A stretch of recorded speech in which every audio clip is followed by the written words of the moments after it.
আসসালামু আলাইকুম রহমতুল্লাহি ওবারকাত। আজকে জানবো স্বপ্নে ভেড়া দেখলে কি হয়।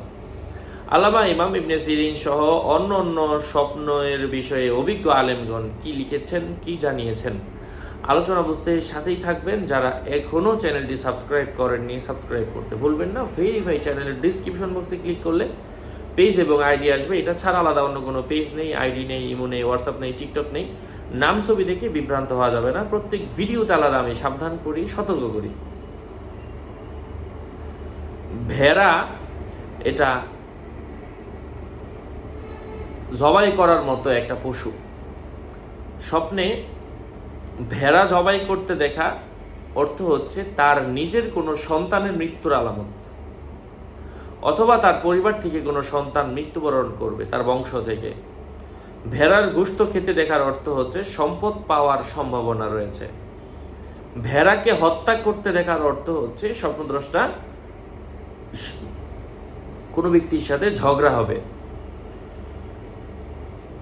স্বপ্নে কোনো মানুষ যদি ভেড়ার চামড়া আলাদা করতে দেখে, ওখানে কোনো ব্যক্তি মারা যাবে। যদি কোনো চতুষ্পদ প্রাণীর অঙ্গকে আলাদা করতে স্বপ্নে দেখে, তখন অনুরূপ ব্যাখ্যা। কাঁচা গোশত খেতে দেখলে বুঝতে হবে স্বপ্নদ্রষ্টা গীবত করবে। পাকানো গোশত খেতে দেখার অর্থ হচ্ছে তার দুর্বলতা চলে যাবে।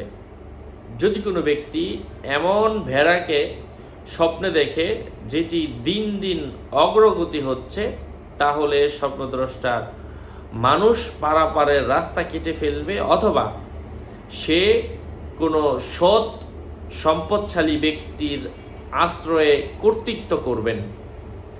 ভেড়ি দেখার অর্থ হচ্ছে ধনাঢ্য পর্দাশীল মহিলা পাবে।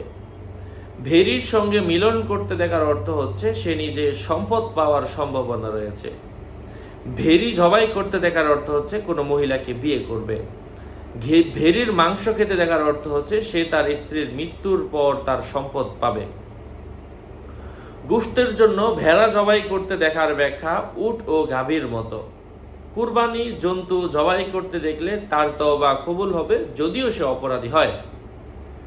যদি কেউ স্বপ্নে দেখে কোনো দুশমন ভেড়া আঘাত করেছে অথবা গুঁতো মেরেছে, এর দ্বারা সে কষ্ট পাচ্ছে অথবা ভেড়ার শিং ধরেছে, তাহলে বুঝতে হবে সে ব্যক্তি ক্ষমতা বা শক্তির মালিক হবে।